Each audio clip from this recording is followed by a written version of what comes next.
Hi all, Anu here. Class 10 Chemistry Chapter Metals and Non-Metals in the first lecture another.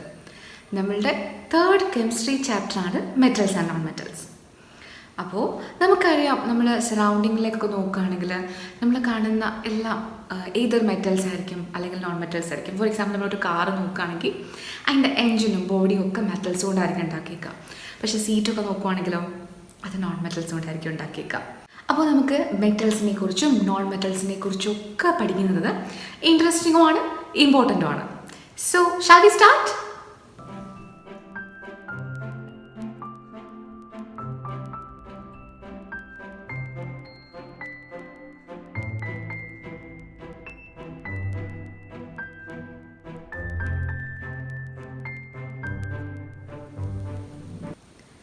ഈ ചാപ്റ്ററിൽ നമുക്ക് മേജറായിട്ട് പഠിക്കാനുള്ള ടോപ്പിക്സ് എന്ന് പറയുന്നത് മെറ്റൽസ് ആൻഡ് നോൺ മെറ്റൽസിൻ്റെ ഫിസിക്കൽ പ്രോപ്പർട്ടീസ്, ദെൻ അവരുടെ chemical properties, then occurrence of metals. അത് കഴിഞ്ഞിട്ട് നമുക്ക് ലാസ്റ്റ് പഠിക്കാനുള്ളത് കൊറോഷനാണ്.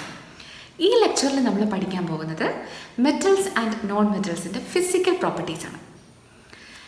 നമുക്ക് നേച്ചറിൽ കാണുന്ന എലമെൻസിനെ അവരുടെ പ്രോപ്പർട്ടീസിൻ്റെ ബേസിസിൽ മെറ്റൽസ് ആയിട്ടും നോൺ മെറ്റൽസുമായിട്ടും ക്ലാസിഫൈ ചെയ്തിട്ടുണ്ട്. അപ്പോൾ ഈ ക്ലാസിഫൈ ചെയ്യാനായിട്ട് നമ്മൾ മാനദണ്ഡങ്ങളായിട്ട് എടുക്കുന്ന ആ ഒരു പ്രോപ്പർട്ടീസ്, അങ്ങനെയുള്ള കുറച്ച് പ്രോപ്പർട്ടീസാണ് നമ്മൾ ഇപ്പോൾ പഠിക്കാൻ പോകുന്നത്.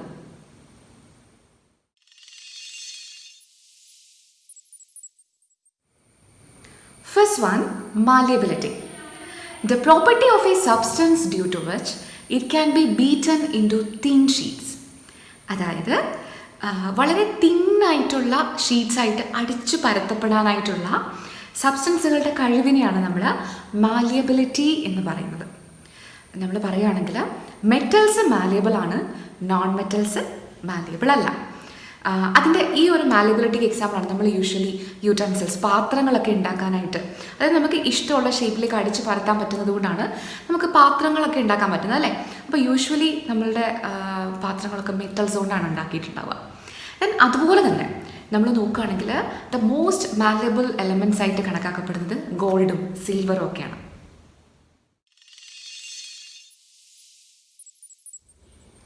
Second one, ductility. The ability of metals to be drawn into thin wires. അതായത് ഇവരെ ഭയങ്കര കനം കുറഞ്ഞ വയേഴ്സായിട്ട് വലിച്ച് നീട്ടപ്പെടാനായിട്ടുള്ള അവരുടെ കഴിവ്, അതിനെയാണ് നമ്മൾ ഡക്റ്റിലിറ്റി എന്ന് പറയാം.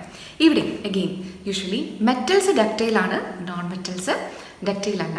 അപ്പോൾ ഈ മെറ്റൽസിൻ്റെ മാലിയബിലിറ്റിയും ഡക്റ്റിലിറ്റിയും ഒക്കെയാണ് നമ്മളുടെ ആവശ്യത്തിനനുസരിച്ച് ഡിഫറെൻറ്റ് ഷേപ്സിലും ഡിഫറെൻറ്റ് സൈസിലേക്കൊക്കെ ഇവരെ നമുക്ക് പല രീതിയിൽ കാസ്റ്റ് ചെയ്യാനായിട്ട് നമുക്ക് പറ്റുന്നത്. ആൻഡ് അതിന് എക്സാമ്പിളാണ് നമ്മൾ കോപ്പർ. നമ്മൾ ഇലക്ട്രിക് വയേഴ്സിലായിട്ടൊക്കെ നമ്മൾ ഉപയോഗിക്കുന്നത് കോപ്പറാണ്, അല്ലേ? അത് കോപ്പറിൻ്റെ ഡക്റ്റിലിറ്റി എന്ന് പറയുന്ന ആ ഒരു പ്രോപ്പർട്ടി കൊണ്ടാണ് നമുക്ക് അതിനെ ആ ഒരു രീതിയിലേക്ക് ട്രാൻസ്ഫോം ചെയ്യാനായിട്ട് പറ്റുന്നത്.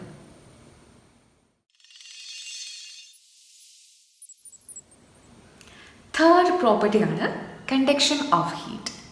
യൂഷ്വലി മെറ്റൽസ് ഹീറ്റിൻ്റെ ഗുഡ് കണ്ടക്ടേഴ്സ് ആയിട്ടാണ് നമ്മൾ കൺസിഡർ ചെയ്തേക്കുക, നോൺ മെറ്റൽസ് ബാഡ് കണ്ടക്ടേഴ്സ് ആയിട്ട്. അപ്പോൾ ഈ ഒരു കണ്ടക്ഷൻ ഓഫ് ഹീറ്റ് അത് പോസിബിൾ ആവുന്നത് കൊണ്ടാണ് നമ്മൾ യൂഷ്വലി മെറ്റൽ പാത്രങ്ങളിലൊക്കെ നമ്മൾ കുക്ക് ചെയ്യാനായിട്ടൊക്കെ ഉപയോഗിക്കുക. കാരണം ആ ഹീറ്റ് കണ്ടക്ട് ചെയ്ത് അതിനകത്തിരിക്കുന്ന ഫുഡിലേക്ക് ആ ഹീറ്റ് ട്രാൻസ്ഫർ ചെയ്യാനായിട്ട് പറ്റുന്നത് ആ മെറ്റൽസ് കൊണ്ടുള്ള പാത്രങ്ങൾ നന്നായിട്ട് ആ ഹീറ്റ് കണ്ടക്ട് ചെയ്യുന്നതുകൊണ്ടാണ്. ദെൻ അതുപോലെ തന്നെ നമ്മൾ പറയുന്നത് സിൽവറും കോപ്പറും ആണ് നമ്മൾ നല്ല കണ്ടക്ടേഴ്സായിട്ട്, ഹീറ്റിൻ്റെ കണ്ടക്ടേഴ്സായിട്ട് നമ്മൾ കൺസിഡർ ചെയ്യുന്നത്. ദെൻ അതുപോലെ തന്നെ ലെഡൊക്കെ ആണെങ്കിൽ പുവർ കണ്ടക്ടേഴ്സാണ്.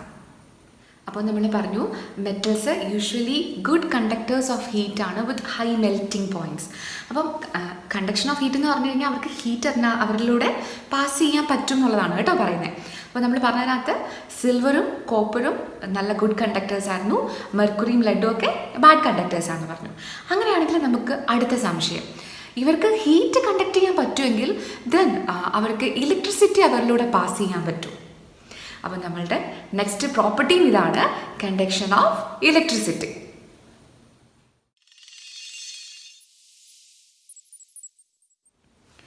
അപ്പോൾ നമ്മളുടെ ഇലക്ട്രിക് കണ്ടക്ടേഴ്സ് ആണോ ഇല്ലയോ എന്ന് നമ്മൾ നോക്കുന്നതിനകത്ത് നമ്മൾ പറയും metals good conductors of electricity ആണ്, non metals bad conductors of electricity ആണെന്ന്.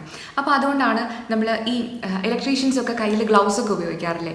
ഗ്ലൗസ് എന്ന് പറയുന്നത് എപ്പോഴും നോൺ മെറ്റൽസ് ആയിരിക്കും. അതായത് അവർ ആ ഒരു ഗ്ലൗസ് ഇലക്ട്രിസിറ്റി പാസ് ചെയ്യാത്തതുകൊണ്ട് അവർക്ക് ഷോക്ക് അടിക്കാതിരിക്കാൻ.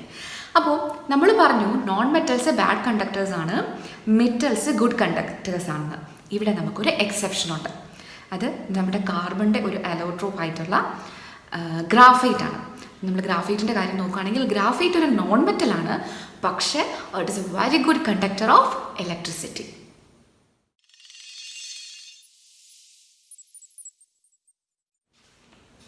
നമ്മൾ പഠിക്കാൻ പോകുന്ന 5th പ്രോപ്പർട്ടിയാണ് ലസ്റ്റർ.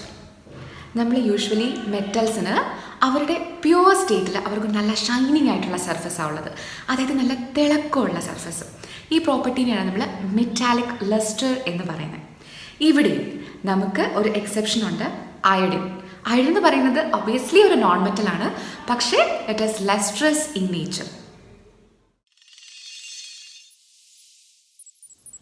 നമ്മൾ പഠിക്കാൻ പോകുന്ന 6th പ്രോപ്പർട്ടിയാണ് ഹാർഡ്നെസ്. അപ്പോൾ യൂഷ്വലി നമ്മൾ പറയും മെറ്റൽസ് ഹാർഡാണ്, നോൺ മെറ്റൽസ് സോഫ്റ്റാണ്. ഇവിടെയും നമുക്ക് എക്സെപ്ഷൻസ് ഉണ്ട്. നമ്മുടെ ആൽക്കലി മെറ്റൽസ് പോലെയുള്ള സോഡിയം, പൊട്ടാസ്യം, ലിഥിയം ഇവരൊക്കെ ആണെങ്കിൽ ഇത്ര ഹാർഡല്ല. ഇവരെ നമുക്ക് വെറും ഒരു നൈഫ് വെച്ചിട്ട് കട്ട് ചെയ്യാവുന്നത്രയും അവർ സോഫ്റ്റാണ്. then അതുപോലെ തന്നെ നമ്മൾ പറഞ്ഞു യൂഷ്വലി നോൺ മെറ്റൽസ് സോഫ്റ്റാണെന്ന്. പക്ഷേ എഗെയിൻ നമ്മളുടെ എക്സെപ്ഷൻ, അടുത്ത exception, one of the most hardest substances in the world, diamond. അത് ശരിക്കും പറഞ്ഞു കഴിഞ്ഞാൽ ഒരു non മെറ്റലാണ്.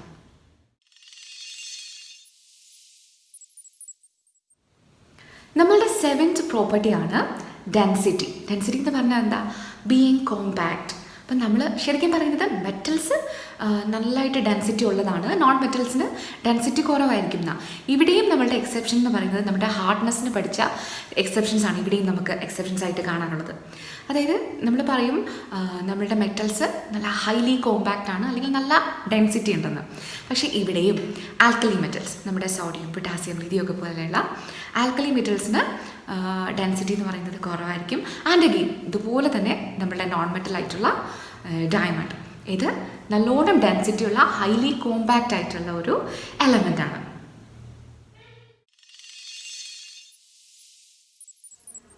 Next property number 8, melting and boiling points.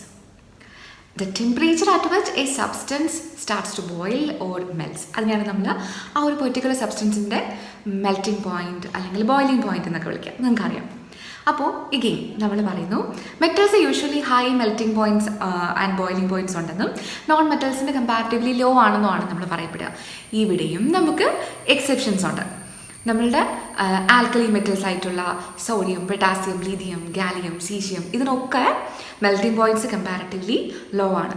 പക്ഷേ നമ്മളുടെ നോൺ മെറ്റൽ ആയിട്ടുള്ള ഡയമണ്ടിനോ ഹൈ മെൽറ്റിംഗ് പോയിൻ്റ് ആണ്.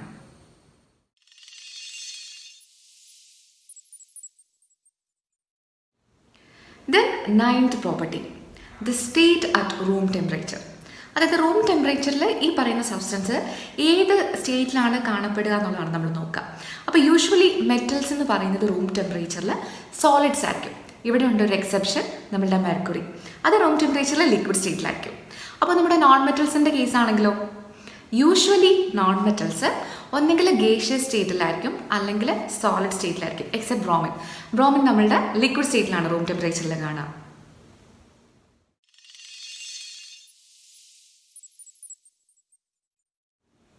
നമ്മുടെ ലാസ്റ്റ് പ്രോപ്പർട്ടി നമ്മൾ പഠിക്കുന്നത്, നമ്മുടെ 10th പ്രോപ്പർട്ടി എന്ന് പഠിക്കുന്നത് സോണോറസ് അല്ലെങ്കിൽ സോണോറിറ്റി.